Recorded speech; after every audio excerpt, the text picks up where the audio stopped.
activa. La única forma de demostrar que tenemos fe es que esa fe tenga resultados a nuestro alrededor. Y es tremendo ver cómo la iglesia metida en los locales de culto no tiene ninguna trascendencia en el mundo que le rodea. Cuando Jesús pregunta a sus discípulos, ¿qué dicen los hombres que soy yo? ¿Quién dicen los hombres que soy yo? Uno Elías, otro alguno de los profetas. Y Pedro le dice al Señor, Señor, tú eres el Cristo, el Hijo del Dios vivo. Entonces el Señor le dijo, esto no te lo ha revelado carne y sangre, sino mi Padre que está en los cielos. Y tú eres Pedro, tal. Y sobre esta roca, sobre esta verdad que has hablado, sobre esta palabra que ha sido revelada a tu corazón, yo edificaré mi iglesia y las puertas del Hades no prevalecerán contra ella. Una iglesia que tiene una fe viva es una iglesia que tiene autoridad sobre las puertas del Hades. ¿Cuál es la realidad que tenemos a nuestro alrededor? Que muchas veces la iglesia se queda pequeña, atemorizada. ¿Por qué? Porque la fe que viven no es una fe activa, sino que es una fe teórica. Y nosotros tenemos que dejar la fe teórica para tener una fe práctica, viva, ¿verdad? Yo creo que todos hemos dicho a alguien, Dios te bendiga. De alguna forma estamos pasándole el asunto a Dios, la pelota a Dios. Que Dios te bendiga porque yo no lo voy a hacer. Qué bueno que podamos decir, yo te bendigo en el nombre de Jesús. Puedes decírselo al que está a tu lado. Y qué bueno que tú puedas decir, yo me comprometo a bendecirte de una forma práctica en el nombre de Jesús. Si alguno ve que hay una persona que tiene necesidad y dice que, Señor, voy a orar para que tú lo bendigas. Y el Señor te va a decir como les dijo a sus discípulos cuando fueron a decirle, Señor, despide a la gente para que vayan a comprar comida. Y dice, no tienen necesidad de irse. Darles vosotros de comer. Eso fue una alarma tremenda. Bueno, Judas se debió de poner malo. Dijeron, 200 denarios no nos bastarían para dar de comer a todos estos. Es decir, el sueldo diario de 200 personas no nos basta. Esos son 200 denarios. Dices, se nos va abajo la economía. Darles vosotros de comer. Y nosotros tenemos una responsabilidad como iglesia, como cuerpo de Cristo, de transmitir las bendiciones que Dios nos da, incluso las que no nos ha dado. Porque hay algunos que dicen, no tengo. Ponte delante del trono de la gracia para pedir a Dios que te dé lo necesario para ayudar al hermano que está en necesidad. ¿Tienes fe? Muéstrame tu fe por lo que haces realmente, no por lo que dices. Porque es muy fácil hablar, pero Dios quiere manifestar su gloria a través tuyo. ¿Eres capaz de recibir eso? Oh, gracias Dios por los grandes ministros que nos has dado, que tienen fe. Y no, Dios quiere que tú tengas fe y que dejes pequeño al pastor que va delante tuyo. Porque Dios te unja y te dé gracia y te dé el poder. En el Evangelio de San Mateo, en el capítulo 11 y versículos 2 al 6.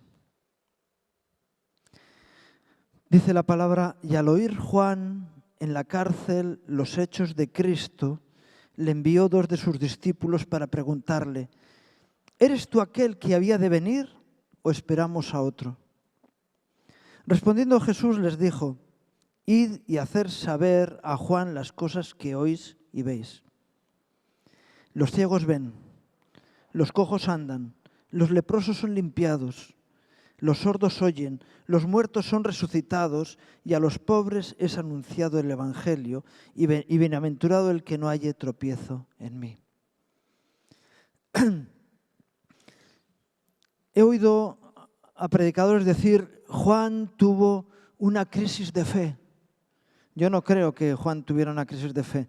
Fue lleno del Espíritu, aún en el vientre de su madre, y todo el testimonio de su vida fue de un hombre ungido de Dios, el gran profeta que había de venir. Y el problema que tenía Juan es que él sabía que le iban a cortar la cabeza. Y su preocupación eran sus discípulos, que no tenían el testimonio de Cristo.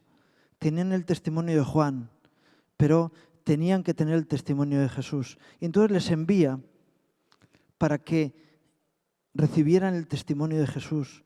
Y es curioso que el Señor luego les dice, id y decir a Juan lo que habéis visto y oído. Así que ellos iban a proclamar delante de Juan lo que habían visto y oído. Así que su fe se iba a transmitir y eso iba a dejar satisfecho a Juan. Y el Señor, cuando van a donde él y le preguntan, mira, Juan nos ha dicho esto. Él no los sienta en un banco y les da un curso de teología. Yo doy gracias a Dios por los teólogos, pero la Iglesia necesita ir más allí de la teología. Necesita actuar con una fe viva, transmitiendo testimonio al mundo que le rodea. Y Jesús les dijo, venid y ved lo que está ocurriendo. Y nuestro testimonio, más que... Yo sé que hay algunos que les motiva enfrentarse teológicamente con otros que tienen otra fe diferente, y a veces cuando vienen los mormones, los testigos de Jehová, dicen, yo les voy a meter caña. Dicen, no metas caña a nadie. Demuestra por la gracia de Dios en tu vida quién es el Dios que está en ti. Convénceles con los hechos, no con teologías. Porque entras en un mundo que es racional, que no es espiritual, en el que te enrollas y no manifiestas tu fe, sino conocimientos teóricos. Y lo que es irrefutable es la acción del poder de Dios en las vidas. Y por eso Jesús dijo, id y ved lo que está ocurriendo. Los cojos oyen, ¿no? No, los cojos andan. Los sordos ven, no, los sordos oyen. Los ciegos ven. Y es predicado el Evangelio del Reino. Es decir, la buena palabra, el buen plan de Dios para las vidas de las personas. Dices, Dios te quiere bendecir a través mío. Soy instrumento de bendición para ti. En lo natural, en lo espiritual, en lo anímico. Podemos llevar sanidad, podemos llevar gracia, podemos llevar la vida de Dios a los que nos rodean. ¿Saben cuántos evangélicos hay estadísticamente ahora en España? 2%. Hemos superado el límite de la excusa que podíamos tener, somos sosos porque no somos suficientes. No, ya hemos superado esa cantidad. Ya no nos queda excusa. Si queremos empezar cuando seamos el 60%, ya nos habrá ganado la batalla el diablo, porque no habremos puesto en práctica la fe que tenemos. Entonces, ahora estamos ya en el tiempo donde se nos acabó la excusa y tenemos que salir a ser el instrumento de Dios para ser sal y para ser luz en la sociedad que nos rodea. Y eso no lo podemos hacer de forma conjunta, hay que hacerlo de forma personal. Allí donde estás, en tu sitio de trabajo, con tus amigos, familiares, conocidos, con tus vecinos, tú tienes que llevar la verdad del Evangelio de una forma práctica, no con la boca, sino con los hechos. Y tenemos que ser instrumentos de Dios activos para demostrar la fe que tenemos. Y ese es el gran reto que tenemos como iglesia. No podemos caer en los errores que cayeron otros. Estamos en el punto, en el tiempo oportuno de dejar de ser solamente oidores y ser hacedores de la palabra de Dios. Escucha el sonar de nuevas